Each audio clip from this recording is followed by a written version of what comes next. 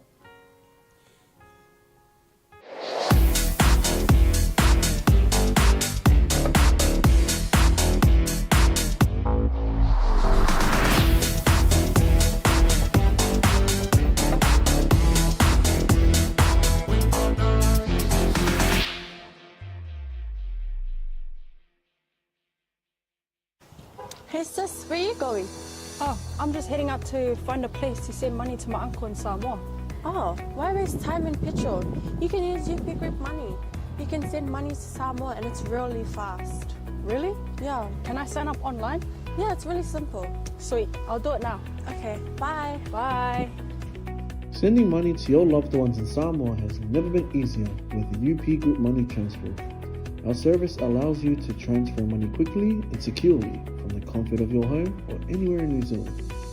Your family and friends can conveniently pick up the money from over 40 villages across the Polu and 𝚟𝚒𝚍𝚍. No matter where they are, we've got you covered. Our user-friendly online platform makes sending money a breeze. Just visit www.upgroupmoney.com. Sign up and start sending money in minutes. We're here to help. If you have any questions or need assistance with signing up or sending money, please don't hesitate to contact our friendly support team at 09558-2896 or 0800-877-328, or visit us in the office at 6/22 Station Road, Ōtahuhu, Auckland 1062. Experience the ease and reliability of UP Group Money Transfer today. Your family and friends in Samoa are just a few clicks away from receiving your support. Visit www.upgroupmoney.com now to get started. Hey, is it true that your company can help us save money for our trip to Samoa? Yes, that's right. With UP Group Money's partnership with Vodafone Samoa 𝚘𝚘𝚢𝚘, you can save money while you're still in New Zealand. You'll need to register with UP Group Money to receive a Vodafone SIM. Once you have your Vodafone Samoa SIM, you can start sending money to yourself through your UP Group Money account to your 𝚘𝚘𝚢𝚘 account. You can only withdraw your savings when you're in Samoa. Oh, that sounds great and straightforward. Can I do my registration online? Yes, you can register for UP Group Money online. However, if you need assistance, you can come into our office and we'll help you out. For 𝚘𝚘𝚢𝚘, you'll need to visit our office to register and collect your Vodafone Samoa SIM. UP Group Money, in partnership with Vodafone Samoa 𝚘𝚘𝚢𝚘, offers you a unique way to save for your trip to Samoa while you're still in New Zealand. Here's how it works. First, register with UP Group Money. You can do this online or visit our office for assistance. Second, receive your Vodafone Samoa SIM. To complete your 𝚘𝚘𝚢𝚘 registration, you'll need to visit our office. And lastly, start saving. Use your Use your UP Group Money account to send money to your 𝚘𝚘𝚢 account. The best part, you can only withdraw your savings once you're in Samoa, ensuring you have funds ready for your trip. Wow, that sounds really convenient. I can't wait to start saving. Exactly. So why wait? Visit our website to register with UP Group Money today or stop by our office for any assistance. Make your trip to Samoa even more enjoyable with our hassle-free savings plan.